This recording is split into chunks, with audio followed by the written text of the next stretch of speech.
What's up, guys? Welcome into Packers Total Access. My name is Clayton. You can check us out on packernet.com. Find me on Twitter at Packers_access. Email us, PackersTotalAccess@gmail.com. You can text us 865-658-5824. Join alongside Tim in Green Bay. We got Emilio in Tennessee here to talk some Packers this evening.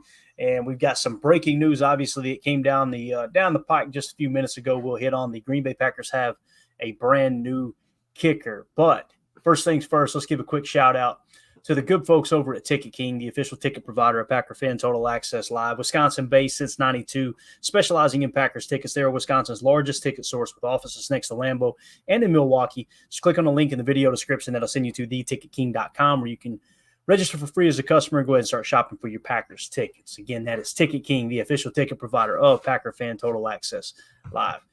All right, so the breaking news, obviously the Green Bay Packers, according to Adam Schefter here earlier, I think he was the first one I seen that had the news.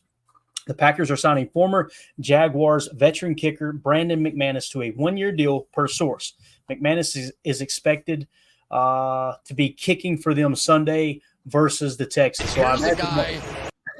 So I imagine what will happen is Braden Narvison, there's a good chance he'll be cut and then signed back on the practice squad. They may just let him go outright. Who knows? But Brandon McManus, no doubt about it, is now your kicker in Green Bay. So I immediately started to run down some of the stats, and I actually just wanted to kind of get a quick comparison. Now, obviously, Braden Narvison hasn't been here very long at all, but the one that really popped up to me that was a pretty good comparison is actually Anders Carlson. Brandon McManus's career stats compared to Anders Carlson. Anders Carlson has the slot advantage at 81.8%. With much fewer attempts, obviously. Brandon McManus has a career field goal percentage of 81.4%. So he and Anders right about the same spot there. If we click on his career stats, the big thing that sticks out here, obviously the 81.4%. Now, keep in mind, guys, he's been in the league. He's been kicking for, what is it now, 11 years? I think he has 11 years under his belt, so he's been around for quite some time. His best year was, let's see, it probably would have been 2015. Yeah, his second year in the league when he was with Denver at an 85.7% field goal percentage. So there's a number of different ways we can go about this. Let's look at his last year in the league, all 17 games with the Jacksonville Jaguars, 81.1% field goal percentage. Okay, so he was 30 of 37 on field goals. Extra points, he was 100% on extra points. So that was the big thing with Braden Narvison that I liked, was the fact that he was hitting all those extra points. You know, last year, Anders obviously had a higher field goal percentage than Brandon McManus here, but he was missing extra points, and that was everybody's kind of big concern, was the extra points. So it seems like that may continue to clean up the extra points, and you're going to get quite the boost in field goal percentage, at least comparatively speaking to Braden Narvison. But again, comparing kind of apples to apples, don't expect a kicker that's going to be kicking much better, maybe not even as good at all compared to Anders Carlson. At least that's what the numbers suggest, right? Hopefully he comes in here and kicks 90%. That's what I'm hoping. But again, that's what the numbers show. So last year, 81.1%. From 20 to 29 yards out, he was 4 for 4. 30 to 39, he was 10 for 10. 40 to 49, he was 11 of 13. 50 plus, he was 5 for 10 or 5 of 10. He had a long of 56. He made all of his extra points. So around the horn with that real quick. Anything you guys want to add to that? I know we're going to get into chalk talk. I just wanted to kind of hit on this since we were already touching on it. Again, here's Anders Carlson's numbers, 81.8%. He was 6 for 6, 20 to 29, 30 to 39, 14 of 14. 40 to 49, he was 50% at 4 of 8. And then 50 plus, he was 3 of 5. So his weak spot, obviously, 40 to 49. And McManus is quite a bit better there. I think we would all agree, 11 of 13. So comments, fellas, anything you want to add to this before we move on to Chalk Talk? Go ahead, Emilio. all I'll say is Eldegrim first off said that he'll kick for free. He's good from anything inside 15 yards. So I might actually take him up on that. Real quick before we get to the next super chat, Harry Cheese said solid mid 80% kicker, and then he followed it up with, only issues really the 50 plus. I don't think Matt's going to want to put him in that situation. Our big worry was the 40-yard range, and it looks like he's, missed maybe 10 his whole career ish from in there. So I'll take that. We made a move. All right, now McManus is our kicker. Let's keep moving forward. week-by-week league. Got it. Agree. Dennis Shook, thank you for the super chat from last night, buddy. Got it. Appreciate it. Just wanted to acknowledge that, man. Thank you so much. I don't know. There might be an inside joke there. I have no idea, but I'm just going to put it up there. We're good to go. All right, cool. Tim, you sure you don't want to comment on this? But I know you're excited about this topic. It's funny. I'm looking at these numbers, and it's like, man, he's got missed kicks every single year of his career. Uh-oh. What are we doing? Oh my goodness! You mean kickers miss kicks? Oh my God! No, I will say this. I was wrong about Anders and clearly wrong about the Narv dog. I kind of had the feeling they were going to just stick with Narvison throughout this year. But I'm glad to see that I was wrong. And they made a move. This is a veteran kicker. Hopefully, this will shut everybody the hell up about kicker talk in Green Bay for a while. I'm over it at this point. But hey, we got a new guy. Let's see what happens. I think what Emilio said is very true. We're kind of looking at that, 40 to 48, 49 range that, guys have struggled with in the past, which are pretty much those average, field goals that you're going to need throughout a game. Anything 50 plus, it's going to be a crapshoot. I don't care who you're sending out there. Anything over 50, it's not a gimme in this league. You got elements and lots of things, but I'm glad we made a move and they didn't just stick around with Narvison for another year and waste more of our time. So see, McManus is he's the man. Let's support our kicker, and let's not jump to crazy conclusions the minute there's the slightest bit of adversity. That's all I got to say. I'm done talking about kicker. Tim, if there is adversity, it looks like we got someone down under rooting for us. All this just had the same things we have with Carlson pretty much. He's not sure. He's not sure. But he said, give the Aussie a chance. We won't let the team down. I appreciate that. I remember Matt was saying, Hale, I don't know if he's ready, but, it's an option. His name's Hale. Emilio didn't say, Hale, I don't know if he's ready. That was my initial thought, was that they might go there. That would have been cool. But I think after all the back and forth with these rookies and these, young kickers, it was time to bring someone in with some experience behind them. So I wanted to see some drop kicks from the Aussie. I'd love to see a little bit of that. Hey, maybe the Aussie can do kickoff duties, and then we'll have McManus handle the place kicking. Can't you kick a field goal if you drop it on the ground first? If he's good at it, we're good to go right there. Just back him up 10 yards on the long snap. If Tom Brady can do it, I'm sure he can do it, right? So Eldergrim with the super chat said, I'd like to reserve this first spot in line for the Fire McManus train, LOL. So there you go. Thank you so much for the super chat. Oh, we're going to give him some. It's we'll see. We'll see. That's all I got to say. I do like what Tim said. Veteran kicker, right? That's something that's very important. You got a guy that's got 11 years experience. Now, there's some people that are concerned, hey, he's been off the field for quite some time. Is he in shape? Obviously, they did a tryout today.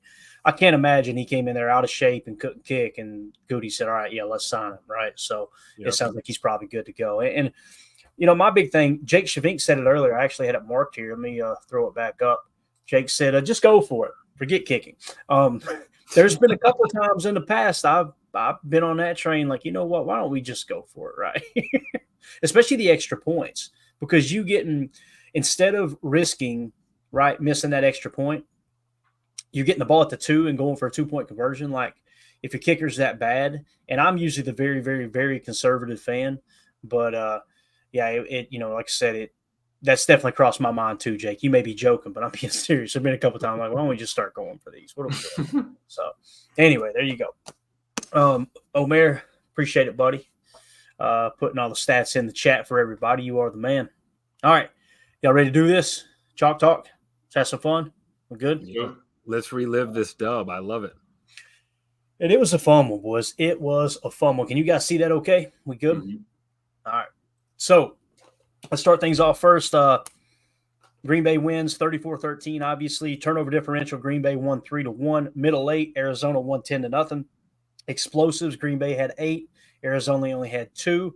And I want to mention, though, Green Bay did have 2 passing plays that were 19 yards. So they were 1 yard away in both cases from having 2 more explosives. So Some people might look at that and go, that's as good as an explosive. I can understand that sentiment, but at the same time, might as well stretch it to 18. Might as well stretch it to 7. You know what I mean? Like, you got to draw the line somewhere. I did want to mention that, though, because they were right on the cusp of being 2 more explosive plays. So, opening drive, Green Bay gets the ball. They go 3 and out and punt. Arizona gets the ball. They go 3 and out and punt. So, we're picking up here first quarter, 11:26 left in the first. It's a 1st and 10 play at Arizona's 44-yard line. This is the very first explosive play of the day for the Green Bay Packers, a 14-yard run by Josh Jacobs. I'm going to start doing the running plays a little bit different and throw the numerical system out. Understand, this is just a strong outside zone run is what it is. But I'm going to start being a little more specific on what I think the target gap was as far as the zone setting up. So here was the play call, 11 pistol. You guys remember us talking about that in the offseason? You're going to see more pistol this year because of what the Rams did. So we got 11 pistol, dub nasty, strong right, 26 stretch, which is wide zone. And I think basically I think they were shooting for 26 stretch. And what that means is the first number is the ball carrier, right? If it was the quarterback, it'd be a 1, the halfback's a 2, the fullback's a 3, the right H-back would be a 4. So in this case, it's a 2. Now the 6, when you're talking about the gaps attached to each play, to the right are even numbers, to the left are odd numbers, okay? So this means A gap 2, B gap 4, C gap 6. That's where I think the target zone was, all right? So again, when you're going zone, these guys are looking to block out. Let me go red so you can see a little bit better. We're looking to block out. What Myers is going to do is try to get a seal on the inside here. They're going to double this guy up, right? Everybody's kind of fanning to the right. Everybody's getting out here and blocking to the right. And once again, Josh Jacobs, he's aiming for the C gap, okay? So again, 2, 4, 6, he's going on the outside shoulder of the tackle. What you're going to notice, that gets cut off, and he cuts it back to the 4 hole, okay? Let's go ahead and roll the tape here. Again, this is the very first explosive of the day for the Packers. I think it's important to show it. Bang. Good burst through the line. That's really what kind of set the tone for the day, and that's when it was raining hard, too. It's very, very important. Set the tone. Look who they ran behind there. Jordan Morgan, Zach Tom, and that double team pushed the dude 4 yards off the ball. Yep. And if you notice Josh Myers, like I said, he's going to get out here. Going to place a hand here, but he's going to get out and try to catch this backer, right? They're going to double down here, and you're going to see everybody kind of fanning to the right. You're going to see the motion come over, and once again, this is a better look at it. So again, that second number being 6, 2, 4, 6. That's the target zone. If it was to the left, it'd be 1, 3, 5. Right? That's how the numerical system works. That's why we said 26 stretch. Stretch is just another term for an outside zone run. Some people say stretch is gap. It can be called for a gap run too. Very true. I'm just going to start using those numbers to kind of give everybody a little bit better idea numerically on where I think the play was designed to go. Let's roll it here. Now watch the C gap. So again, look at the outside shoulder of the tackle, the inside shoulder of the tight end. Look who they got out there too, boys, blocking. You're going to see our boy, that's Tucker, right? Tucker Kraft there. Bang. So you see him seal it. So Jacobs is looking at C. Now watch the backer. This is what Jacobs is looking at here. His key is right here. If this guy fills this gap, then we're hitting that C. If he slides over and you lose sight, then you're going to put your foot in the ground and hit that B gap. And you'll see right here, that guy commits outside, foot in the ground, upfield. Let's roll. That's a perfect example of what we talk about with Josh Jacobs, his patience as a runner, the ability to keep the feet moving and, analyze as you're heading downfield. And it's a great gain right here. I love this. Yeah. And again, Josh Myers' hand out there, still off that backer, right? Pretty decent. I mean, it's not, you see his hand, like this is pretty bad technician right here, right? I mean, you're basically wrapped up around his head, but he is in the right spot. Jaden Reed, you notice him, Emilio? Look at him over to the left. Yep. So we motioned him over, so he's kind of playing that wing, right? Watch him kicking in. All he's there to do is steal. Make sure he doesn't blow up the play from the backside. Absolutely. Man, that's Jaden Reed taking out a D end right there, right? Look at that. That's a big guy he's blocking. I love it. Like Christian Watson out here, getting out here trying to find some work, right? Nice little seal there. Now, the funny part to me is Rome is going to come screaming over right here. And watch him. He just gets absolutely washed up everywhere. Watch this. He's just trying to find work. I'm in here. I don't know. Okay, I'm on the ground. God love him. He jumped in there. That was like jumping in a damn bullpen right there, man, right? Just getting in between a couple steers and saying, all right, I'm here, boys. What do I do? But so, again, that kind of set the tone. 14-yard gain right out of the gate for the Packers on their second drive. Later on that drive, 8:55 left, first quarter, 3rd and goal at Arizona's 5-yard line. All right, this is the Jaden Reed touchdown pass. The play call is, it's 11 gun, Trey Bunch left, T-weak, cheat strong swing, Z-whip, F-drag, Y-corner, X-dig. All right, let's see if we can decipher all this, if I can remember exactly what it means. So Trey Bunch, obviously, you got your Trey Bunch, tight end being one of 3 targets on one side of the field. That makes this your X over here, obviously. T weak, so you get your T on the weak side. He is opposite of the tight end, okay? And what he's going to do is cheat to strong, so he's going to do a little cheat motion out here pre-snap and get a run and go, right? And it's just going to kind of set up the swing pass is what they're looking to potentially hit there, all right? Now, we're going to go Z-whip, all right? So who's the Z? This is where it gets really, really, really tricky here. The F's going to run a drag, which that's actually Jaden Reed. So I'm calling, let's see if we let's get the cheat motion out of the way here. So essentially what you're going to have when he comes over and sets up right here, you're going to have the drag from Jaden, who I believe is the F. All right, that's going to be that little shallow cross look. You're going to get the Z, which is right here, is going to run a whip. It's going to go in. So he's going to go here and then look to follow Jaden back inside. He does get bumped quite a bit. And then you've got Tucker Kraft, who's going to run a little Y corner out here. And then the X is just going to run a dig. All right, so that's your play design. Doc LaFleur out here drawing it up in the sand. So, again, the placement on this pass is absolutely awesome. First of all, Jordan reading it out, he immediately knows where he wants to go with the football, and you can't throw this ball any better. In the rain, fellas. I mean, that's just a perfectly thrown ball. It was almost like watching it in slow motion when you saw it live. You just saw Reed streaking across, and you saw, Love just being patient and laying that ball in the perfect spot. You like literally saw it happen almost in slow motion. It was great. This is a great view right here. Yeah, protection's great too. And you see right here, as soon as Love sees this guy isn't full sprinting over, he knows what Rome's got going on over here. He's going to hold his guy with the dig. It's just a matter of letting him clear and feathering that thing out there. Pass protection looks good, don't it, Emilio? Look at this. Yep. That's a nice wall right there. Build that thing up in front of him. Bam. Look at that placement on that ball. Poor Barnes. Yeah. Barnes got picked on all day, man. Oh. Look at that, though. You can't throw it any better, man. You can't. Yep. So, beautiful play there. That's going to be the first touchdown of the game for the Packers. Again, at this moment, it was 0-0. So, the Packers do take a 7-0 lead. All right, next play. 6:53 left in the first quarter, 3rd and 7 play. Green Bay, or the Cardinals, are at Green Bay's 44-yard line, okay? So, this is a 3rd and 7. Keep in mind, we just went up 7-0. Crucial play here. You got to get off the field, right? And we're in a nickel 4-2-5, cover one man, sugar mock spy. Who's the mock? Let's talk about who the mock is, okay? So first you identify the tight end, and when you're in a nickel set, then you're going to try to your mock is going to be on the tight end side, essentially, right? Your will is going to be on the weak side. So there's your tight end. The closest one to is this guy right here. That would be the mock. That makes Quay the will. So Edrin Cooper is the mock in this situation. We were talking about sugar spy, right? So he's sugaring a blitz. He's right up over the center. He's going to act like he's going to blitz.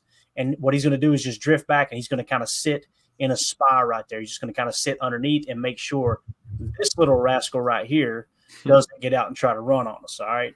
And, again, when you're talking about man coverage with cover one man, it's man coverage, man coverage, man coverage, man coverage, a little bit of press down at the bottom. And then, of course, cover one simply means deep safety center field. All right. So what I want you to key in on is our boy Keyshawn Nixon. And I believe he's in the slot on this play, if I remember correctly. So what they're going to try to do is just run a drag across, right? And they're going to try to pick up these 7 yards. Watch Keyshawn play this ball, boys. Keyshawn has improved so much. Look, right there, he knows. Now, some people are going, well, why didn't he jump to the inside there when he read drag? Because he knows where his help is. His help is on the inside. So you got to play with outside technique to make sure you wall him off and you funnel that guy towards the safety if he were to go vert on you. Now, right here, he realizes, okay, drag or shallow cross. It looks like he's beat, does it not? Watch him close in on this. Bang, rip it out. That's a huge play, man. That ain't no problem. That ain't no problem. Well, they convert on that 3rd down. That game may go totally different, So, again, you see the sugar spy. Watch Edrin Cooper show it, right? He's just going to sugar it. And now imagine – and here's the thing, too, I want you to understand about the pass rush. Now, I think it was Enigbare gets kind of blasted on that side of the field, right? You notice he kind of comes through. He gets put on the ground, and he should have been the guy that was the free rush. He was the aggressive rush right here. Now, notice they put Gary inside of Kenny Clark, right? So we got Gary in what I would consider a 4 tech, and Kenny Clark is actually the wide 9. Now, let's watch how they rush here. Oops. So they did a little ET stunt or a TE stunt with Gary being the T there, as a matter of fact. Now, notice how he's rushing the quarterback. Like, it's not very, very aggressive, and you got a spy out here too. So the main focal point there is Gary wants to get on the outside shoulder of Murray, and if anything, wants Murray to step up in the pocket right into that spy. And that's what we're talking about, marrying up the pass rush with the coverage, and in this case, a little spy in the middle there with Edgerrin Cooper. But this is a really good angle to see Key. Look, Key's beat, boys. Watch him close in on this. Perfect timing. Rip that thing out. Incompletion. It's perfect. Yeah, huge play, man. Huge play. It seems simple, but I'm telling you, it's one of the plays that set the tone for the day as well, just like that 14-yarder. So after that, Love ends up hitting Dobbs for 19 yards. We get the ball back. Love hits Dobbs for 19 yards. Then he hits Wilson for 19 yards. That was a screen pass to Emmanuel Wilson. All right. And that's what's going to kind of set up where we're at right here. Second quarter, 14:55 left. This is a 3rd and 5 play at Arizona's 10-yard line. This is the Dobbs 10-yard touchdown pass. The Packers are leading 7-0 right here. The play call is 11 gun, nub left, Y leak, Wolf, F slant, T angle. All right. So 11 gun, 1 running back, 1 tight end. When we say nub left, it means the tight end is the only option on that side of the field, okay? Nub left always equals trips right if you're in 11 personnel. You could say trips right, and you know that equals nub left, but I always just like to say nub left because that gives the good visualization of, okay, here's where the tight end is. He's the only guy on that side of the formation, right? So that's how we set that up. Now, as far as the play call and the routes themselves, Y leak. The reason I did a question mark, you see his question mark right here, boys? You know, Tucker Kraft got a bad grade. There were several times in this game watching the tape that I was going, what the hell's Tucker doing? I don't think he understands what he's doing. If you'll watch this play, it doesn't look like he's running a route. He chips, and then he gets out here and tries to block somebody. And it's like that should have, honestly, it could have been offensive pass interference. Luckily, they didn't call it. But that's why I did the Y leak. I don't know what his assignment was. Now, Wolf is really simple. It's a corner with an out, okay? So the way this is going to work is the corner is going to be Christian Watson working deep in the end zone, and then you got the out by Romeo Dobbs here, and then we got the F slant. The F is Jaden Reed. He's just going to run a slant route underneath, so you're giving multiple options here. We've seen this last year where this F slant, in some cases, they had Dontavion Wicks in the slot doing the same thing. It was freeing up because these guys would clear it out outside. It's kind of the opposite on this play. And then the T angle is just an angle route from the running back underneath, all right? So key in on Romeo Dobbs on this play right here. Runs a great out route. Watch Jordan. He knows where he's going with the football right off the bat. Reads the safeties. Let's hammer that thing out there. Great catch by Dobbs. Hands catch. Breaks the tackle. Gets the ball inside the pylon. And it's such a far throw to make, too. Yeah. From the left hash to the far right out route. Mm-hmm. Now watch Jordan right here. This is the thing. This is the end result of the play call. But what's he doing right here, boys? Looks to me like he's giving Romeo Dobbs a signal. That ain't a can, I don't believe. What I think he's doing is he's letting Rome, hey, give me an out right here, something along those lines. And the reason I think it was to Rome, or maybe it could have been might have been a sit or something underneath for the F, and he might have been telling the F, hey, give me a slant instead. That might be the signal for a slant. But nonetheless, he makes some kind of adjustment there, and you've seen Christian Watson. He just acknowledged it, right? Now, why is Christian Watson acknowledging it? Because he's letting, in case the receivers on his right didn't see it, right? He's passing that signal along, right? Great communication. These guys are really coming into this offense really, really well, man. So, again, this is a good view, Emilio, for you to see that throw you're talking about. That's not an easy throw to make, man. It's a dart. Yeah. And, again, look at Rome, hands catch, good body control. That poor guy right there. Look, what's wrong with him? Why is he sleeping? Where's he at? So, and then again, getting the ball inside the pylon, touchdown, huge play.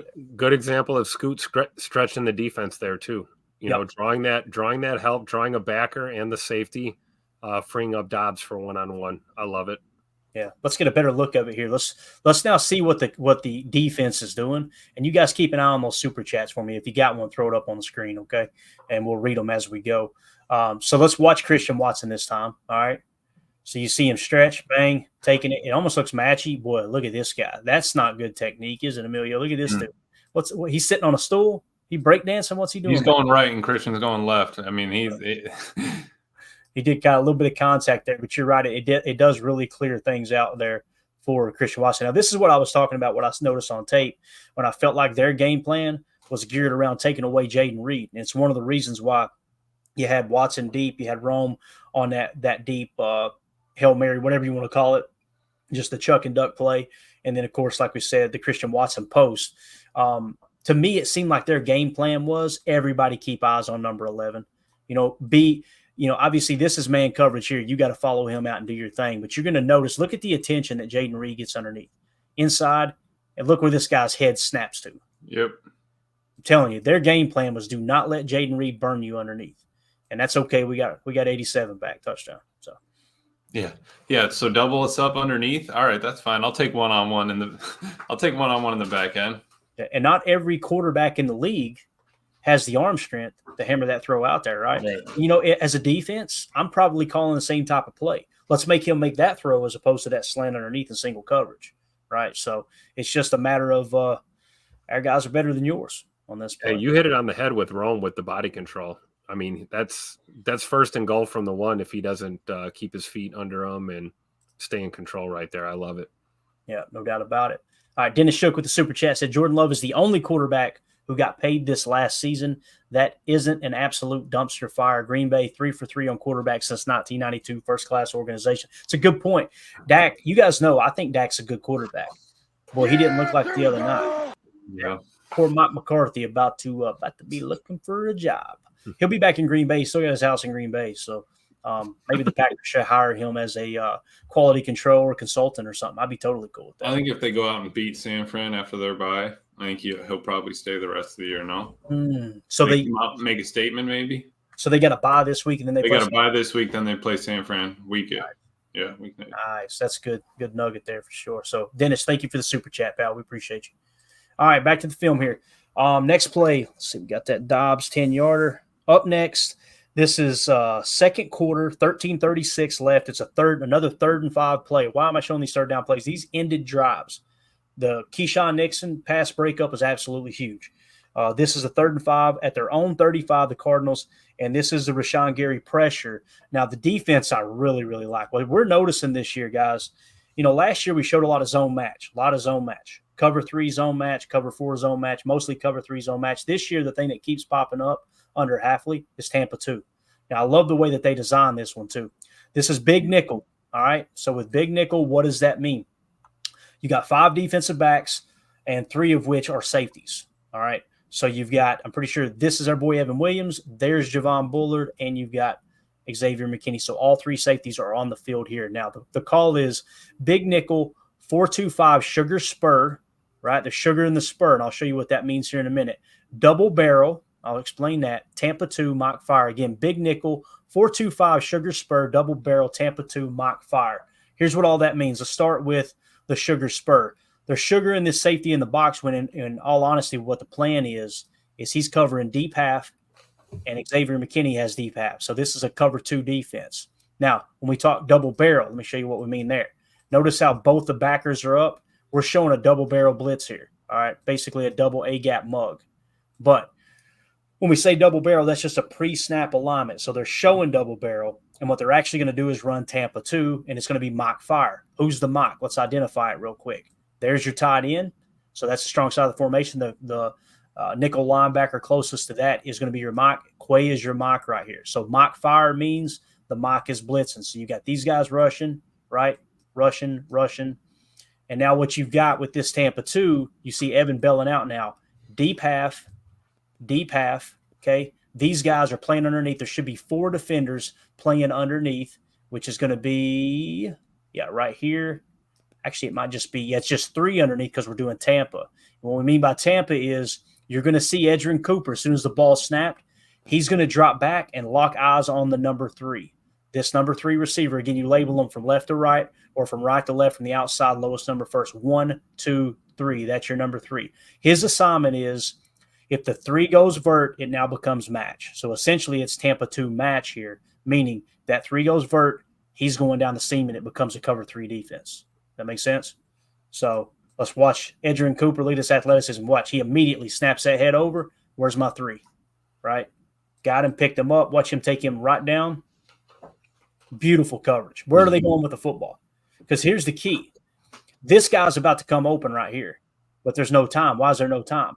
Quay was the aggressive one here, and Gary was the guy you could tell was kind of lagging back to make sure Kyler didn't rush outside. Well, now, once Kyler decides I'm going to this side of the field, Gary can pin his ears back and go now. And that's exactly what you see. Coming across the field, through traffic, ends up getting a hit on Kyler, ball falls incomplete. So this box cam right here is really going to show you mugging and everything up front with the double barrel. So again, you're going to see Quay come up last second here. He's kind of showing man coverage on the tight end. Now he's up. So there's the mug. Here's what the blitz is going to be. Right? Gary is going to rush, and he's going to kind of stay outside. And you can see he's not going to just try to beat the tackle and get in the backfield. He's going to throw a move on him, but kind of hold his ground. Quay is the aggressive one. Quay's job is to shoot this gap and get pressure on Murray. If Murray then tries to escape to this side, that's what Gary's for. All right? So that's how that's designed. Again, you're going to see Edgerrin Cooper bail out down the seam in the Tampa 2. Watch how Gary rushes here. See how he's not getting crazy? He's not rushing to the outside. He's got eyes on Murray right now. Quay's the aggressive one in, and now you've got Gary coming around on the outside waiting for him to bail out. Now Gary's just going to rush to the end. And look at Carl Brooks, too. Good hustle. I love the angle Carl Brooks took there. I was just going to say that. I was going to say that on the last one because he knew that he wasn't catching him in a straight line sprint. So let me get a little bit back so I can cut off the angle. Absolutely. Give him a 3-yard gain instead of a 15-yard gain trying to run around the corner. And if you roll that back a smidge, you see our boy Preston Smith, just drop into coverage like an absolute. Just look at that wide 9, 4, That was the 4th defender. I couldn't find him. That was him, right? Fire Joe Barry. 4-point stance, and whoops. Look at that big guy. Looking like a cat. Looked like that possum I ran into the other night taking the trash can. He's like, whoa, what are you doing out here this late? You know why? I forgot again. Possum in a dumpster. Yeah, look at just Gary relentlessly. I love it. And then that's also like a, I know he's playing his zone, but it's also like a QB spy too. Yep. Obviously, he's not the fastest person, but just having a body there is going to make Kyler have to think about it. Yeah, he's not playing sink, that's for sure. Notice how everybody else is deep. Like he's not sinking.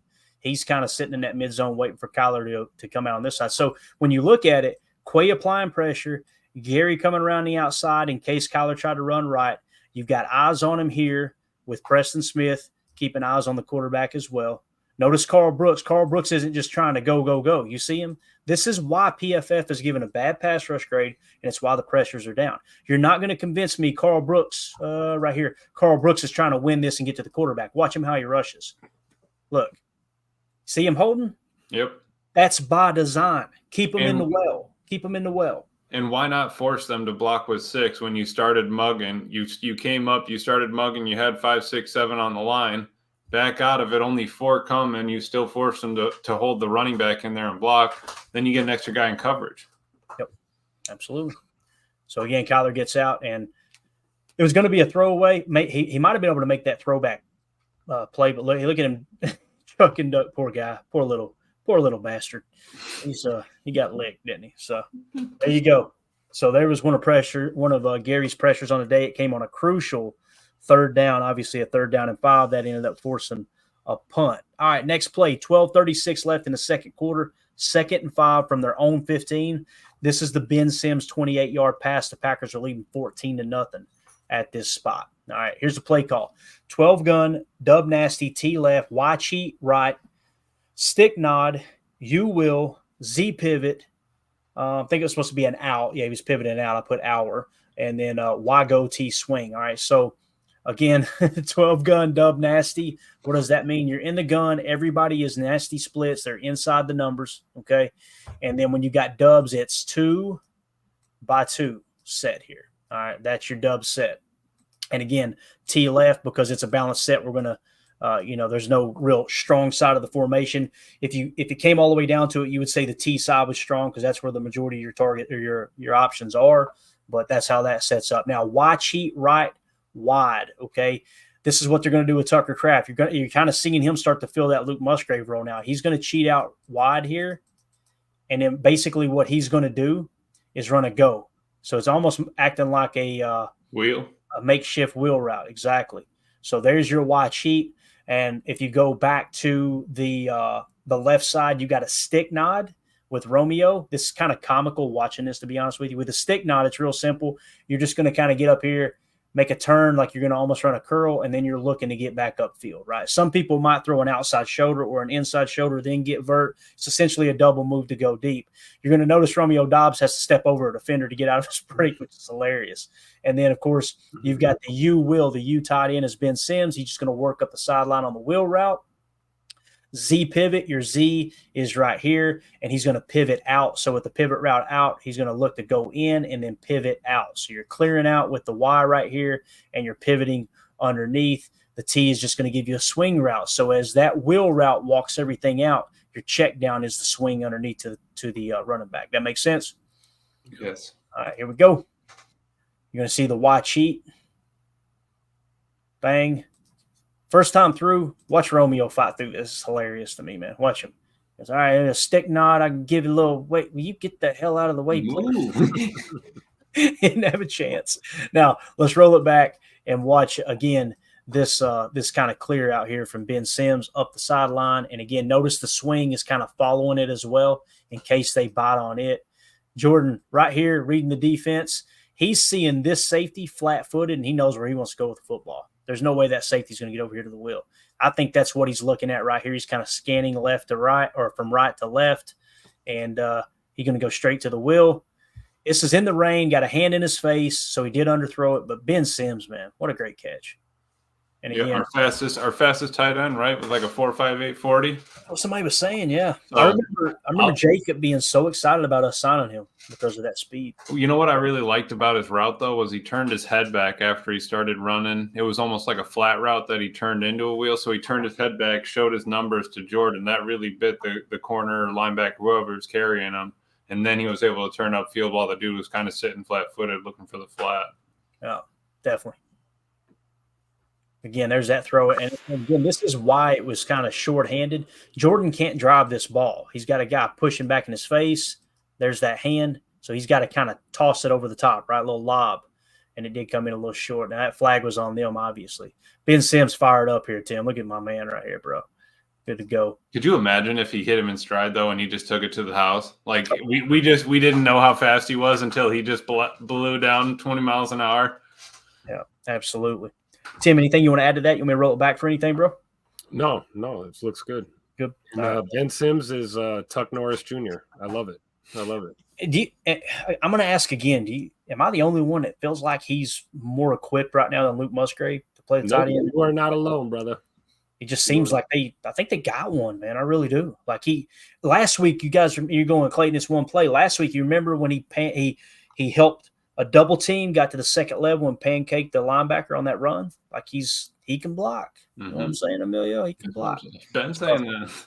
So that 28-yarder there from Ben Sims led to a Braden Narvison field goal. Moment of silence for Braden. Thank you, sir, for your service. All right. So that field. You're an amazing person. You know that, don't you? I try. I really do. So that made the score 17-0. Green Bay's leading. All right. Second quarter, 5:39 left, 3rd and 1 play from their own 31. Them being the Cardinals. And this is the Evan Williams zone read stop. This was an awesome play. Here's what I think the play call was. Big nickel. Once again, we know what that means, right? 2, 3 safeties in the game. Now, here's the thing. Moving forward, I'm going to stop saying big nickel because we got to start kind of treating Javon Bullard like he's a corner. They're playing him like a corner now as a slot. All right. Does that make sense? So there's no reason to always point out big nickel. Now, if there's a huge play and we want to point out there's 3 safeties on the field, that's cool. But again, there's your big nickel. What that simply means is nickel 4-2-5, but the 5 consists of 3 safeties, 2 corners, as opposed to 2 safeties, 3 corners. Cover 1 man is the call. So this is deep center field, just covering, just patrolling deep right there in between the hashes. Everyone else is man coverage. And it looks like there's a little press going on here, right? And you're going to see Ja run up real quick. And I think he tries to press as well. What does free fire mean? That means the free safety is firing on a blitz here, okay? Who's the free safety? There's your tight end. Here's your other safety.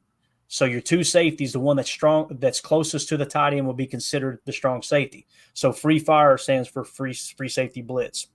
They had a blitz dialed up for Evan Williams right here. And instead, you're talking about bad timing for the zone read for these 2 cats.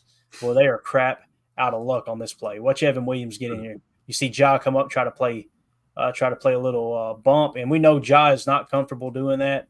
Watch Ja at the bottom. This is what we're talking about. Ja's never been comfortable playing bump and run. He's the one who said that, not me. Right out of the gate, this could have been disastrous if it was a pass play. Yep. Right.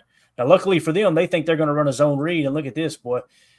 LVN, you got a +1 hat here, man, or you got a hat on a hat. LVN's got the running back. Evan Williams has got Kyler Murray. Kyler Murray thought he's going to juke him out of his shoes, and boy, it ain't happening. Look at Evan. Hold his ground, man. Rookie playing like a veteran right there.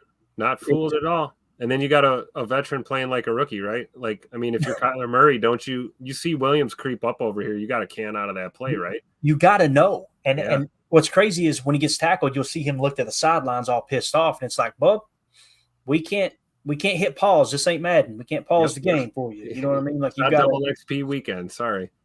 Not today. So again, you see you've got this hat count over here. If you're going to run a zone read, the way that works, ball in the belly of the running back, and you're reading this in. The problem is you got an extra guy, and he's so LVN reads it real quick and says it'd be real easy for him to go after the quarterback. Instead, he goes for the running back. He's got the running back because he knows the assignment behind him. Evan Williams is blitzing as well, right? So watch Evan here read this. And again, LVN is just as responsible for this play as our boy Evan Williams. Like, what do you do with that? If you're Kyler Murray, boy, you are not feeling well right now. Yeah, he was expecting to see daylight because LVN crashed. I mean, he's expecting to see daylight, not Evan Williams. And then Evan Williams is just not fooled at all. I love it. Yeah. Now, it didn't you almost want your quarterback to like a play action boot or something the other way might help you. Right. Yeah, something, man. Like you said, can out of it and go zone right. Right? Yeah. Go zone right and get him out of harm's way, try to get him out the backside there. Maybe fake the zone read to hold them at bay and get that dude out the other side. But nonetheless, man, mugging the line of scrimmage there with the free safety is absolutely huge. So that was a 3rd and 1 play. I mean, that's another big play. You're up 17-0, don't get me wrong, but you getting that 3rd and 1 stop with your rookie safety is absolutely huge. Now, so that obviously led to this play right here. I'm pretty sure. No, this is very next play, if I remember correctly. It was didn't Jaden Reed get it, fumbled? So Jaden Reed was out there on the first punt, caught it, fumbled, and then there was a offsetting penalties, had to replay the down, which also beneficial for K9. They already ran down the field one time. They are not 100%. Like running your gassers. Perfect time to take advantage. Yeah, absolutely. So this is the K9 punt return 39-yarder. We'll let it roll, and then when we get to the end zone cam, I want to show you guys Kobe Wooden here, man. It was almost a tutter. And again, I feel so much more comfortable with Keyshawn catching the punts. Look at this. Like, you would think the way this is set up, and I know they're setting up left. You can tell they're set. Correct me if I'm wrong, Amelia. This looks like they're trying to wall off for Keyshawn to go left, right? Mm-hmm. I just don't think they were expecting Keyshawn to go like this. Watch our boy. Whoop. And look at this speed, man. Just turns it on, right? And again, the kicker is the one who ends up getting Keyshawn. All right. And look at Kobe. You see Kobe react, and he's like, what the crap? Yeah. You're going to see why right here. This is tough. So we're going to get the end zone cam.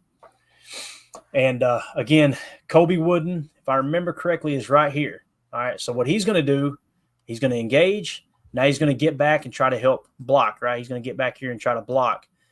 So right here, he's going to put eyes on Keyshawn. Okay, we got something. So he snaps that head around. You've seen him, right?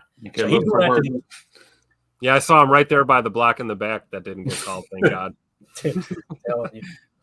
Tim, you got to keep that stuff to yourself. This is not a Cardinals podcast. So watch watch Kobe. This poor punter's like, oh crap, look at this. Annihilates him. Bang. All right, we're good.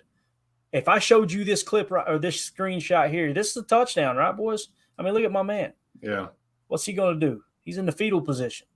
Now watch him. Little combat roll back up. He ends up making the tail. Kobe's like, roll. This unbelievable. So just about had a touchdown there. Still a huge play though, man. 39 yards of invisible yardage there in special teams. Right after your rookie safety gets that stop. It's huge. Normally, when you see your return guy go lateral like that, you start kind of pulling your hair out, like, oh gosh, what are you doing? But with a guy like Keyshawn, man, he's so dynamic. Like if he's doing that, it's for a reason. Yes. And he saw that lane and he got there. Like you said, the speed factor is everything. If you got the wheels, you can get away with that. Most returners can't. Yeah, no, you're right, man. I don't get nervous when he does that stuff. You know, exactly. Now I get nervous every time Jaden Reed catches a punt, and it's like Rocky Balboa trying to skate, right? It's like, how can a world class athlete not skate? You know, like you see Jaden Reed on offense, it's like this dude can do it all. He gets back to the punt return, and it's he's just not comfortable, right? Yep. It takes a different kind of cat to stare up in the air knowing that 11 guys, at least 10 guys, are sprinting full speed at you, ready to knock your head off. Even if you call a fair catch, they can still hit you. You know that, right? It's a penalty, but they can hit you. It takes a different cat. And I think Keyshawn is that cat. There's no doubt about it. Even that one he had when Max Melton tripped him up, like there's Keyshawn not calling a fair catch, knowing that this guy's breathing down his neck, and I'm going to still try and make a juke move and turn it into something. That was incredible. Yeah, definitely. If you guys would take a quick second, hit that like button for us, sub to the channel. We appreciate y'all hanging out with us here on this Chalk Talk Tuesday. All right, next play. This is the fun one, boys. This is the 44-yard touchdown to Christian Watson. It came second quarter, 4:32 left. So you're right on the verge of hitting the middle eight. So this is that thing that we're talking about, middle eight. It's technically outside of the middle eight, but boy, it's real close. So you could have called it middle eight, 10-7 Cardinals, which kind of makes a little more sense with the score, goes in correlation with the score as opposed to the alternate. But second quarter, 4:32 left. This is a 1st and 10 play. As soon as we get that, think about this. Evan Williams stops the zone read. They punt, 39-yarder return. 1st and 10, Matt LaFleur says, let's go for the throw. And this is the play that they drew up on the sideline, okay? I think the original call was supposed to be this, dagger. I think it was supposed to be go route, dig, Tucker motioning over, and dig. That's what I think it was supposed to be. But Matt seen something and drew it up on the sideline. So what I think he saw was he wanted Christian to turn that go into a post route because they were watching how the safety was playing this. And again, why are they playing that way? Because it seemed like their emphasis was on the underneath crossers, the underneath digs, right? So that's going to free you up deep there. But here's the play call. 12 ace nasty, twin right, U shift to Trey, play action, Y leak, 686 T cut. And what all that means is 12 ace, real simple. Ace is single back, one running back. You've got 2 tight ends, okay? The reason we said twin right, you've got 2 wide receivers to the right. Twins look there. Everyone is inside the numbers, so that's nasty splits. That's what the nasty represents. Not that nasty, you knuckleheads. The nasty on the field here, all right? The U shift to Trey is real simple. The U tight end is going to come over, and they're going to set up in a Trey set. So now you've got 3 targets on the right, one of which is a tight end. That's the difference between Trey and trips. If it was wide receivers, it'd be trips. We're going to go play action, Y leak. All right. I meant to show you all that Tucker Kraft leak earlier that I meant to put emphasis on. My bad. I forgot. He was just kind of blocking downfield during a passing play. I'm like, is he high? What is he doing right now? But anyway, you shift the Trey, play action. The Y leak is going to be a curl route. So as the Y is going to chip, okay, and then he's going to leak out and just sit in a curl right here. The 686 is the numerical system for the route tree, which is going to be a dig, a post, and a dig, all right? So, again, when the tight end gets over here, he's going to run a dig route. Then you're going to get the post. That's the 8. And then you're going to get the dig, all right? That's your route. So, again, 686, T cut. And with the T, real simple, he's just going to fake the play action and then come out here and cut in like a shallow dig for that as well. So, again, this is the play to Christian Watson. And I think that's what Matt LaFleur probably changed up with the play on the sideline. So watch him stretch it, going to bend in. We're off to the races, baby, that post. There was never a shot. I love that Jordan flattened that pass off too, Emilio. Did you notice that? Yep. It was a post, and he led him to the open area.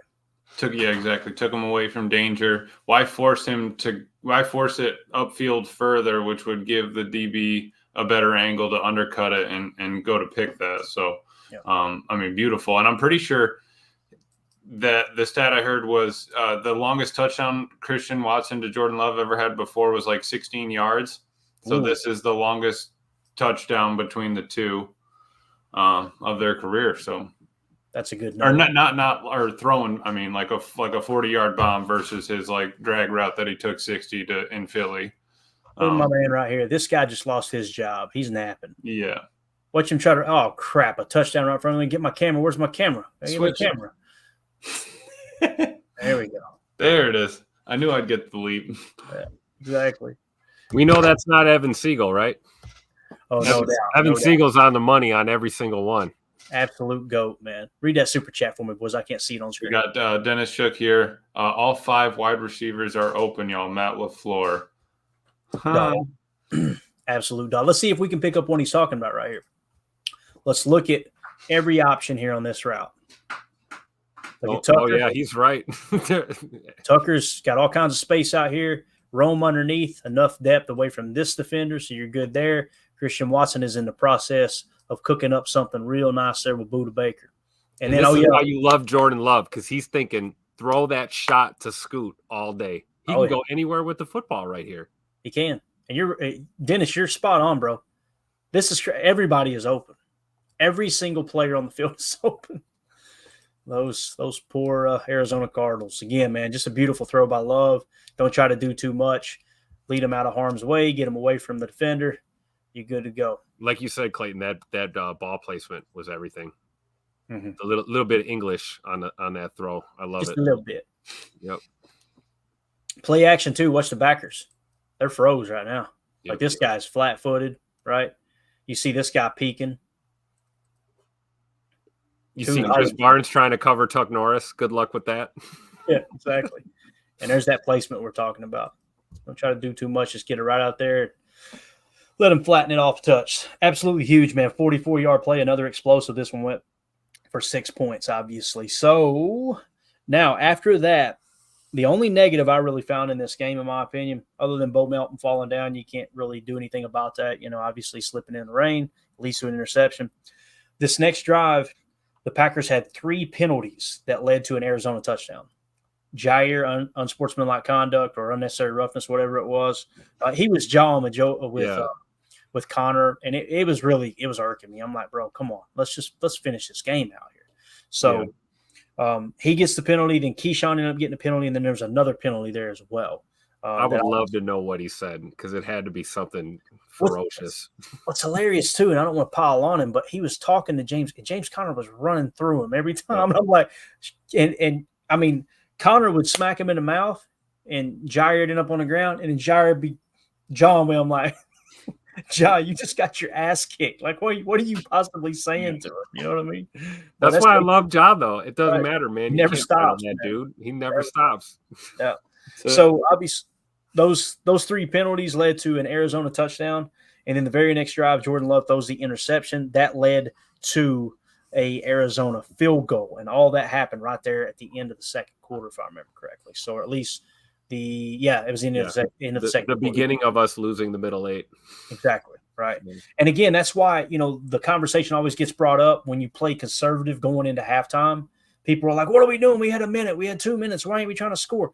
That's what can happen. And you've got this game completely in hand right now.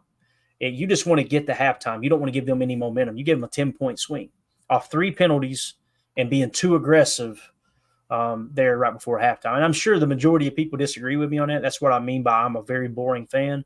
But I really do think that stuff matters. I do. If it was a close game, that could have been the difference between a win and a loss. Absolutely. So it's very rare that you lose the middle 8 and win the ball game, right? Right. Exactly. All right, so there you go. And then Arizona went down and made a field goal. That's going to make it 24-13 Green Bay. So this play, third quarter, 3:48 left, a 3rd and 4 play. Another 3rd and 4, this time on the offensive side of the ball at Arizona's 20. This is the Romeo Dobbs Oh, 20-yarder right here. I love it. This is Tim's favorite play of Let's the go. day. Romy Rome in the house. Watch your mouth. What's crazy is there's a lot of stuff that went wrong on this play, and it still ends up being positive for the Packers. Like you see Jordan, I think he's identifying the mock here. That's what it looks like to me. He's calling out the mock, but the protection was all to hell. I think this is on Josh Jacobs that he should have stayed at home. But again, we don't know what Jordan said. The fact that Josh Jacobs got a 28 pass blocking grade from PFF, I think he was supposed to stay on this side. I really do. I don't know enough about blocking schemes to fully understand that, but I think he was supposed to stay over there. And what you're going to see him do is bounce over here and try to block. And what that's going to result in is a free rusher off this side. So you'll see it here in a second. Here's the play call. 11 gun, tray left, shift the dub nasty, strong left, T weak, 27 X spot, F out, T safe.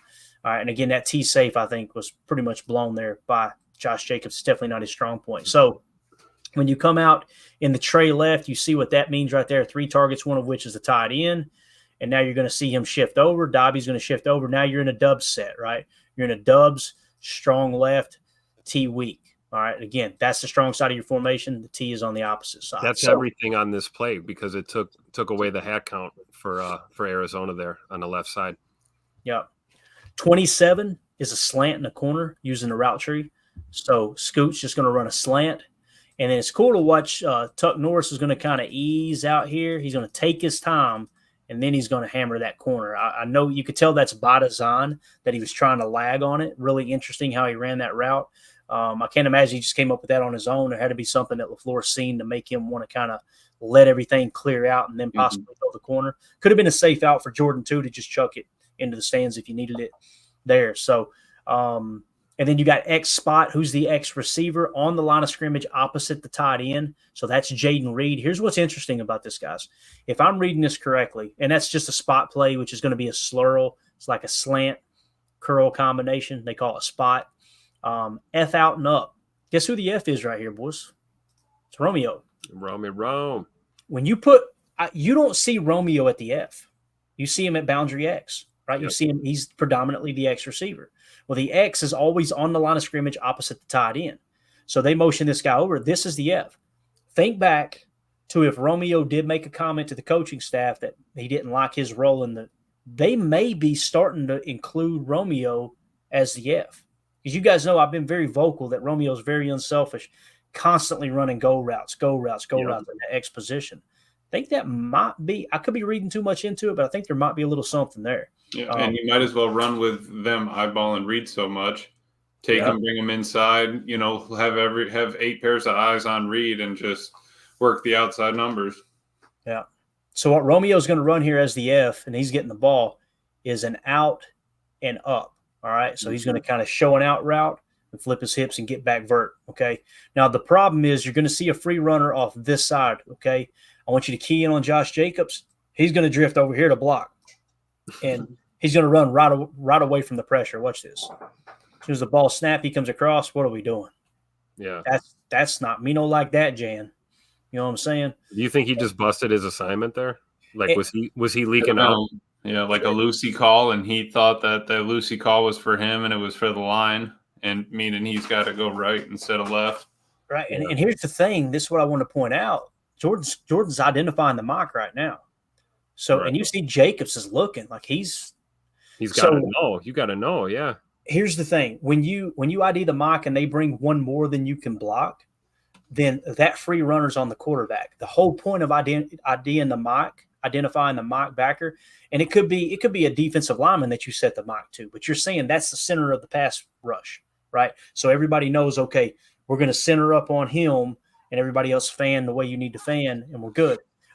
So it could be, it's one of two things. Either Jordan ID'd the mock, Josh Jacobs got it and he was correct, and Jordan forgot about the free runner because that's on the quarterback, the free runner is. Or Josh Jacobs just completely blows the assignment here. But I know this, it would be a much better setup. And I don't want to blame because, again, we're not in the meeting room. We don't know. Somebody got their ass chewed watching this film. I promise you that. But, again, we don't know whose assignment it was. But what makes the most sense right here, imagine if we snap this ball and Jacobs picks up that block right there.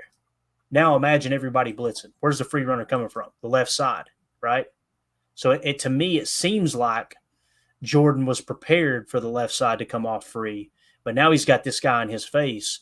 And again, the problem that I have with him chucking this up to Romeo, and again, it's a beautiful play. My favorite play of the day, probably even more so than the Christian Watson one, because it just dropped right in the bucket.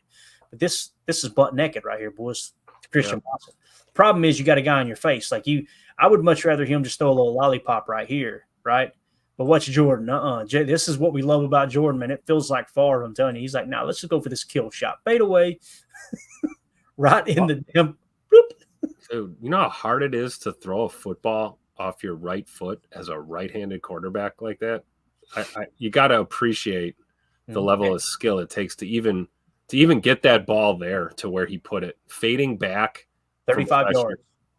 Unbelievable right there. I love it. And Emilio, watch Romeo laid hands. This corner doesn't know the ball's coming.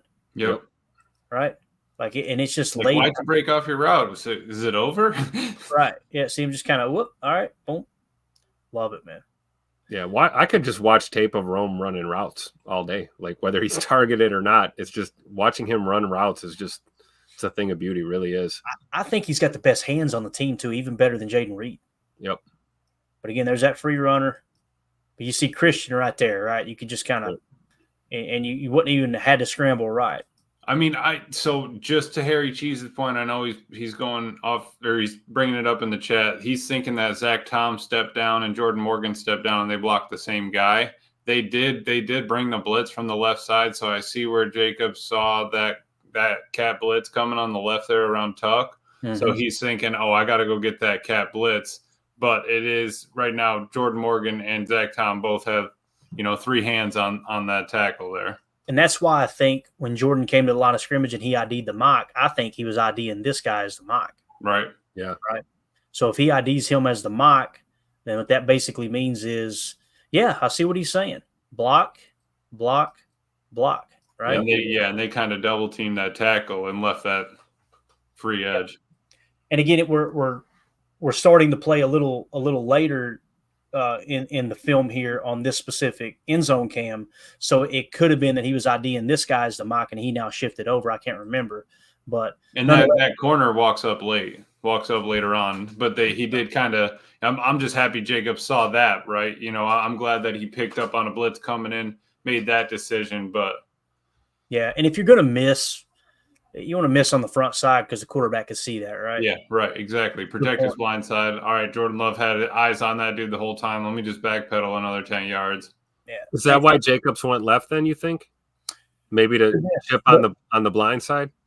And the reality is I'm allowing the PFF grade to sway my opinion because I remember what Josh Jacobs' pass blocking grade was, right? And that's the wrong way. It was like 11, right? Or something like that? It was 20. I think it was 28. Oh. Tim, don't you dare cheat him.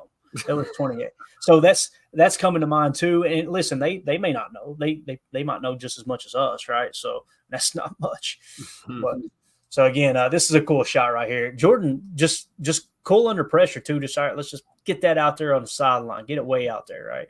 Dobbs is not going to let that ball get picked off, boys. It's not going to happen. That's what you had said in the post game, and I agree. Is he's figuring, hey, either Dobby makes a play or he plays a little cornerback for me. In a pinch, or maybe that ball just falls short and it's incomplete, worst case scenario. Yeah, he's basically going out of bounds without it, right? And again, body control by Rome. Again. And my favorite part, watch this. Touchdown. Beautiful job. Here you go, Mr. Official. Take this ball. I don't need it anymore. I love that. You don't need to keep telling me it's a touchdown. You can take the ball. Yeah. I'm gonna head out of here. And then he's looking. He sees Scoot coming over. Jaden Reed. He's like, these guys will do all the celebrating for me. Yeah, it's all good. Jaden Reed's fired up, dude. You could tell he was just he loved it. Hey, that great example, man. These guys are playing for each other, especially in that receiver room, man. Got to run routes. Right, got to run your routes to open up everybody else. That's right. And you see everybody's eating, right? Spreading that ball around, right? Everybody's getting a little piece. Are you? I'm happy with Rome getting 2, Christian getting 1, Jay Reed getting 1. I mean, the only person we missed out on is Tuck or Wicks, but the beauty is us being able to rotate it. Jay Reed has 2 last week, whatever. And who's going to have 2 next week is the question. I think we start looking at it like that. I agree. Jordan Love hit 9 different targets. Is that right? So think about that. Hit 9 different receivers. That is awesome, dude. It's a deep roster. It is. All right. Third quarter, 3:05 left. Green Bay now leads 31-13 at their own 30-yard line. It's Cardinals ball. This is the Carl Brooks forced fumble. Really simple play. Once again, big nickel. We explained it. 3 safeties, 2 corners. It's a 4-2-5 look. 4 down linemen, 2 linebackers. And what we've got is cover 1 mock spy. So if I remember correctly, if you look at this play right here, you got 2 safeties, right, guys? If you had to guess, let's label him 1. Let's label him 2. Which one do you think's playing deep post safety here? First glance, you would think 2, just because he's back further, hypothetically. But I bet man would probably put it on McKinney. I was just going to say, which one's Xavier McKinney? Is that he's number 1? Okay, yeah. That's my money. So, again, cover 1, this is what you're going to get. Xavier McKinney is going to sink out, right? And then what you're going to have is cover 1 mock spy. Who's the mock? Let's talk about it. Here's the tight end. So the linebacker closest to that is Edgerrin Cooper. He's playing mock right here. All right. So which means man coverage, man coverage, man coverage. And let's see. Do I got this mixed up? I'm trying to think. I think they might use some motion. If they use motion over, then this gets passed off man coverage. I think it is. Let's watch. Yep. There's the motion.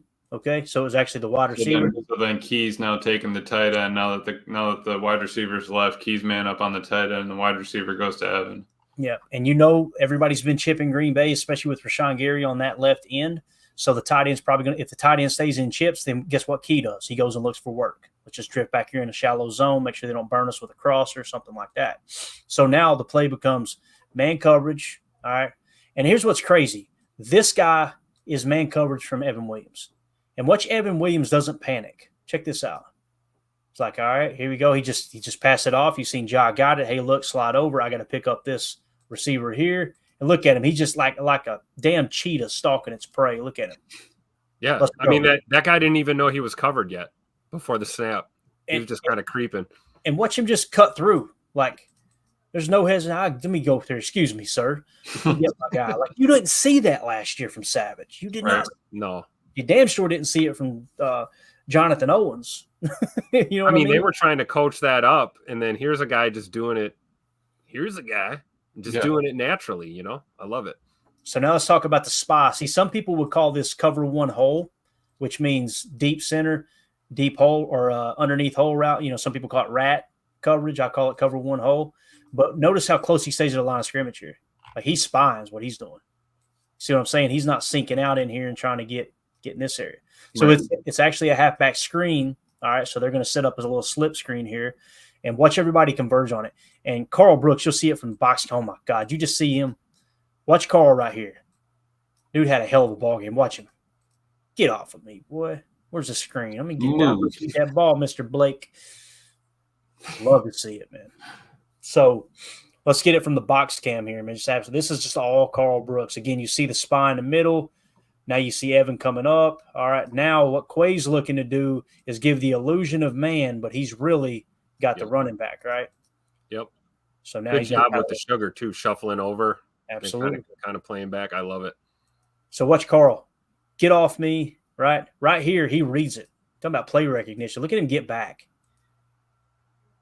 Bang. We talked about this last night, man. Carl Brooks playing like this is perfect timing. Being down Devontae Wyatt, and we're getting games like this from 94. I'm all for it. We're getting the punch out from D linemen. I mean, normally it's for one DB on your team that's really good at punching out, and hopefully the ball goes to his side and he does it. I mean, we're getting it from all 3 levels. That's unbelievable. From multiple guys on all 3 levels. Look at Quay pressing right there too, man. Great job by Quay, right? Absolutely. And then bang, you love it, dude. Love to see it. Great footwork by Edgerrin Cooper as well. Not getting washed out there, getting in on it. So many hats to the ball. Yep. Look at it, man. Yeah, I mean, yeah.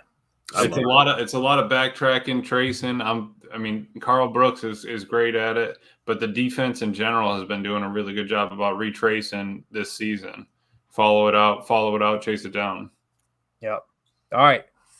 So now third quarter, 21 seconds left. 1st and 10, Green Bay's 29-yard line. So they're marching again, right? Here's the Evan Williams forced fumble. Once again, big nickel, 4-2-5, Tampa 2 match. All right. So again, you're going to have a backer drop deep down the seam. And I think this time it might have been Quay. What Quay's going to do is put eyes on the 3. Okay. So with Tampa, once again, deep half, eyes on the 3. If he goes vert, it turns into cover 3 or Tampa 2. If he does not go vert, then you just settle in here and play underneath. You're going to drift a little bit, but still play underneath right here. Okay. So again, Evan Williams on this specific play, he was technically your strong safety. There's your tight end. He's on the strong side of the formation. Let's watch it. Tampa 2. Now you're in that shell coverage, trying to take away the. Now notice, see how Quay kind of flipped his hips. This is why I think it was a Tampa 2 call, a Tampa 2 match. Watch Quay flip his hips. He's ready to go vert. Now he's just going to sit in. That 3's sitting, so let me just help underneath, right? Look for a little work. Ja plays it nice. I'm going to dump it underneath. And Evan Williams just going to come here like Mike Tyson. Give me that ball, boy. That ball, little boy. I love it. Yeah, this next cam, you're going to see it really, really nice, man. It's the perfect punch out. I just love the fire that Evan Williams plays with, too. You see his reaction after the play, man. The guy's he's tuned up. I love it. I love, too, that these guys got a lot of snaps because we've got such a big lead here. You're getting NHRA and LVN a lot of snaps, a lot of good look. And you're going to put a lot of stuff on tape for the coaches to pick apart, and you can learn from it. It's absolutely. And they were on the field for both of those fumbles. I mean, being on the field, having a positive turnover differential when you're on the field is huge. Yeah, it's basically your back. You don't see Kenny out there either. It's your backup defensive line making these plays against their starters. Pretty cool, pretty in depth. So, all right, watch Evan here. This is beautiful. Watch this. And bang. Watch his feet, though. Watch his feet as he's getting ready to engage. Like, he times it so perfectly. He hovers, too. Watch him both feet. It's like Aaron Rodgers throwing a pass. Look. Damn. He put everything into that. Amelia, you've seen this on World Star a couple times. Yeah, definitely. I'll tell you what, if it doesn't work out for Evan Williams in the NFL, he's got a career in MMA all day. Love it. And then, of course, was it Bull that got the ball? It was, wasn't it? Yes, Bullard sir. ends up recovering it. Nice. Either Bull or Ja. Somebody did. Or one of the 5 Packers that are all over that. I love it. Talk about rallying to the football. I love it. So good, man. So good. So, again, that was on a 1st and 10 play, right? If I remember correctly. 1st and 10. So, took the ball immediately from him. And, again, that at Green Bay's 39-yard line there. All right, so Narveson hits a field goal, makes it 34-13. Final play of the game. Nothing real fancy here other than we got a little psycho package, boys. I had to show it. All right. So this is the botched exchange between Kyler Murray and his running back. What do we mean by psycho? It's a big nickel 4-2-5. I'm calling it psycho because there's only one down defensive lineman. All right. It's still a nickel 4-2-5. You got your defensive lineman in, your 2 defensive linemen. But Kenny's standing up. Everybody's standing up except for LVN right here. He's the only down lineman. Now, with the normal psycho package, what they would do is the one down lineman will be playing nose. And everybody else is just kind of moving around all out here, right? And then everybody just kind of fires and blitzes. But again, it's the same principle. And I put Green Dog 7. There's 7 guys blitzing, which means you're in cover 0, okay? So what you've got here, man, man, man, man. And then you got a green dog in here somewhere, which I think is McKinney. Green dog simply meaning if that running back goes out for a pass, you follow him out. If he stays in, you blitz too. That's called a green dog blitz. All right. So, again, let's watch it, and then we'll get to the best cam there. Like I said, I think that exchange – so look at LVN, how quick he gets back there. He is – if they don't botch that snap, both those guys are getting killed. LVN said, that's why I went down in a 3-point stance. Exactly. So look at this. This is what we mean by psycho. That's the only guy that's in a 3-point, actually in a 4-point. 4-point. So again, you've got 1, 2, 3, 4, 5, 6 guys mugging the line of scrimmage that are standing up, 2 of which are some big old boys in Kobe Wooden and Kenny Clark. That's some hoss cats right there. And again, Kenny really does blow it. And look how quick Kenny gets off the ball from standing up here. Look at that, dude. It's held. That's not a hold. Don't worry about that. And then, of course, he gets the ball. I just wanted to show it because it was cool that Jeff Hafley unveiled his form of the psycho package. I'm sure he calls it something else too, right? I'm glad you brought that up. I was just going to say, man, Coach Half dialing it up there right when you need to finish off strong, right? Yep. Got McKinney breathing down that line's neck. Like, they had to look and be like, what's 29 doing up here? Yeah. I mean, I saw that. I thought for sure he was going to fade out and be a, single high or something. But that was awesome, man. Again, great timing to dial that play up by Jeff Hafley. Yeah. It's a lot of fun, man, breaking that one down. There's a couple plays, too, I wanted to add in that I didn't because it's like, all right, we're going to be here all day. But I feel like those were the most important plays from Sunday's game. And that's the goal of Chalk Talk is, you see people, and there's nothing wrong with this. I love every bit of footage we get on Twitter. People will break down a specific play. But my mind immediately goes to what down and distance? What's the time left? When did this happen? Does it even matter, right? These are the plays, and we explain exactly why they have a direct impact on the outcome of the game. Hence, what happened? Why did it happen? That's the whole purpose of Chalk Talk, right? So Lincoln's mad. He's like, bro, you've been talking for a while. We're going to throw this tennis ball around or not? But let's go to the chat real quick. 2 over this says, Romeo's so technical and fundamental that it doesn't look flashy, but it's elite. I agree, man. So he's true. He's a solid wide receiver. I'm so glad we're getting all that stuff behind us because it'll be a vital part. And I could be reading a little too much into that whole F thing, but let's watch it this week. See if we notice Rome in the F. Because you guys know in the past, he's just been no motion. He's X on the line of scrimmage, opposite the tight end. When you go trips and Trey, he's on the opposite side, right? So you see in some of these motion sets and stuff. And anytime most of the time, a large majority of the time, the F receiver is identified by being off the line of scrimmage and the motion guy. All right. And that's what Matt LaFleur really likes to use as his flyer, his F, if that makes sense. So, or even a rotation of Fs, right? Yeah, Because right. Christian Watson ran it a lot back in the day there. Yep. So maybe get him out of the stationary and get a little motion going, and that's it. Just rotated each week. And how are you going to cover that as a defense? All right, Christian Watson's in the slot sometimes, then he's outside. Now he's doing motion. And then we got to do that for 4 different people. Come on now. Yeah. I was just going to say, wait till they sprinkle in some Bo Melton in that same role. Good luck. Yeah. Right. How about Bo Melton running the football the other day too, man? I love it. Love to see I had it. it in my note. We could have showed that one, right? It was an explosive. Yep. But I think it happened, and then they ended up maybe punting or something, or there was a play that was more important. Here they go. And in regards to the running game there, that was the only one to the left side of the offensive line that wasn't explosive. The rest of our explosive runs all went to the right. Like we started off with that Jacobs run. The rest of our explosives came off that right side. I love that. Yep. You're still muted, Clay. Amelia, if I want to talk to myself, I will, buddy. Once Yeah, you mind me, the dogs are going nuts. The problem with having a German Shepherd, if you make eye contact, they read your mind. And my mom was going, please don't start barking. He's like, oh, I'm going to try to like this. Dennis Shook with the super chat. Thanks, buddy. He says, these Chalk Talks set you guys apart from the others. Hey, we appreciate that, man. It's fun, dude. And listen, this isn't to go, hey, look how smart we are. It's quite the opposite. I usually start every Chalk Talk saying, hey, look, call them out. The mistakes I make, call them out. Like, who was it that called out the blocking scheme? Like, hey, it might have been Zach Tom that should have fanned out. There you go. So that's what's important is like, it's not, hey, I'm going to get in here and show you guys what really happened. It's here's the tape. Here's what I think I see. You guys chime in. Let's figure it out together. Packer fan total access. That's why it's called that. So thank you for the super chat. We appreciate you, Dennis. Jay Cole says, I hope Ron Tolbert is the ref for the Texas game. Tim, you done any scouting? I haven't confirmed yet. I hope it's not this guy. We got Tim on. He'll be on assignment tomorrow figuring that out for us. All right, there you go. We'll radio that in when we get the information too. So, all right. Fred McFarley, Chalk Talk is really good. I prefer when the show runs off the rails and sucks, but both are good content. So you'll get plenty of that other. I promise you. The show's going to suck more than it doesn't. I promise you that. All right. But yeah, thank you guys for hanging out with us. This was fun. Anything else you guys want to add to this? We're pretty much at the 120 mark. We nailed it, man. No, this was great, man. And like you said, learning together. I saw a lot of things that I didn't see on the first glance, and can't wait to watch the condensed game again. Look over some more film. Like this is what it's all about. I've learned more about football since joining this crew in the last couple of years than I have in my whole lifetime, and it's a blessing, man. This is great.